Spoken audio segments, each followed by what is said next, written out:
Now, as we are studying a new week of this new year, let us begin with some actually good news. First, about the Bible itself. You know, I want to tell you, according to a statistic from Circana Book Scan, they report that the Bible sales rose 22% these past 4 months compared to the same period last year. And this, while the total U.S. print book sales were up only 1%. There's an increasing interest in what the Bible is saying. People want to know, perhaps because of what is happening. They want to know about prophecies. They want to know about God. And it is our task, of course, to go and to tell them.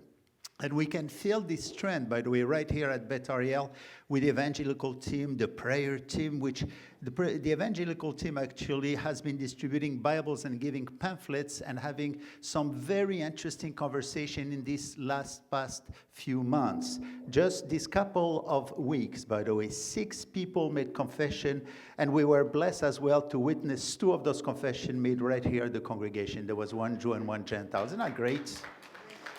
This is what we hear. Again, when somebody comes to a saving knowledge of Yeshua, this is the greatest miracle, right? And another quite touching information. Do you know which country has the fastest growing Bible-believing population in the world? With believers standing firm despite relentless government pressure, the country is Iran. Iran itself. Where sin abounds, grace much more abounds. And I praise God for this faithfulness that is in bringing many people from this country to have their names written in the Lamb's Book of Life, right? This is wonderful. This is wonderful news.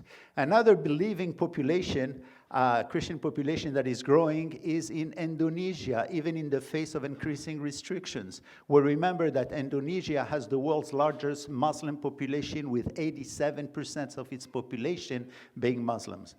So this amounts to some 231 million people. God is at work there too, and this is wonderful news.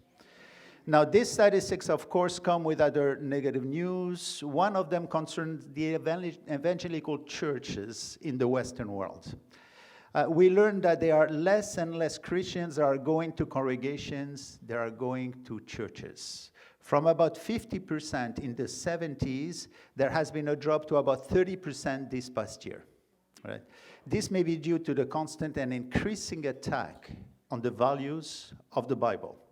This also is to be expected as we move towards the second coming of Jesus. Prophecies warns us and tell us that many will fall from the faith, right?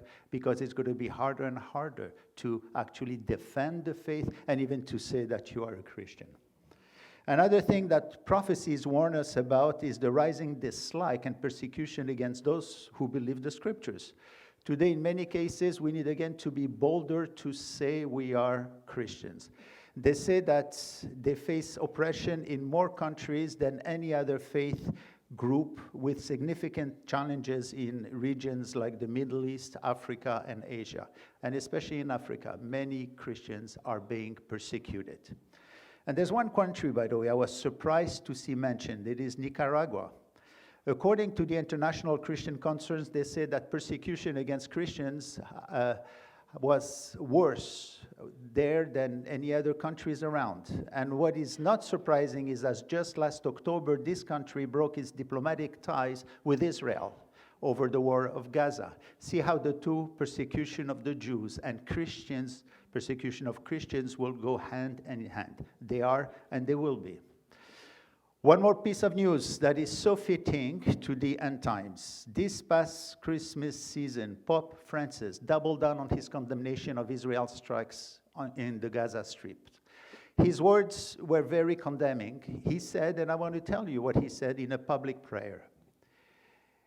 And with pain, I think of Gaza, of so much cruelty, of the children being machine gunned, of the bombing of schools and hospitals. What cruelty. This, I want to tell you, is very biased. It's a biased statement accusing Israel to machine gun children and to destroying hospitals. This prayer brought the government of Israel actually to react. The diaspora minister, Amichai Shikli, responded by saying cruelty is terrorists hiding behind the children while trying to murder Israeli children. Cruelty is holding 100 hostages for 442 days, including a baby and children, by terrorists and abusing them. And he also added a pertinent remark. Listen to what he said. The Vatican was silent during the Holocaust. Now it spreads modern blood libels. Blood libels were accusations made against Jewish people saying that they used the blood of Christians in religious rituals, especially in the preparation of their Passover bread. This was a libel perpetrated through the Middle Ages by Catholics who claimed to be acting out of zeal for the faith. This accusation brought so much persecution and death to many Jews around the world. But there is a prophetic aspect in Pope Francis' prayer. Behind the Pope are 1.4 billion Christians who consider him the highest authority and whose words many consider as almost divinely inspired. Should we then expect an increase of anti-Semitism provoked by the nominal Christian church? I think so, for this statement will surely cause many to dislike the people of God, that is Israel, right? And even more so as we move towards the end. But this may very well be according to the words and prophecy of the Apostle John in Revelation 17, who speaks of the rise of a world religion led by a system through a woman called Babylon. She is rich and she's anti-Semitic with so much influence around the world. She will gather all religions of the world into one world religion, just like we have seen in our studies of Revelation. We have seen in the past how this denomination is so economical, as it attempts to join Christianity, Islam, and Judaism under the same flag. There is nothing like this to dethrone Yeshua as being the only way and the only truth. Bring in the other religions and say that they are the truth as well. Jesus says, no one goes to the Father but through me. There's only one religion here. This Pope's growing dislike of Israel is one more a sign of the times and maybe another beginning of a new phase in the history of the church, actually. Now, let us stay with the good news and seeing the Spirit working in so many hearts and expect even greater things to happen this coming year. And I want to tell you that it couldn't have been we couldn't have been, that is, in a more appropriate place in Exodus than we are today.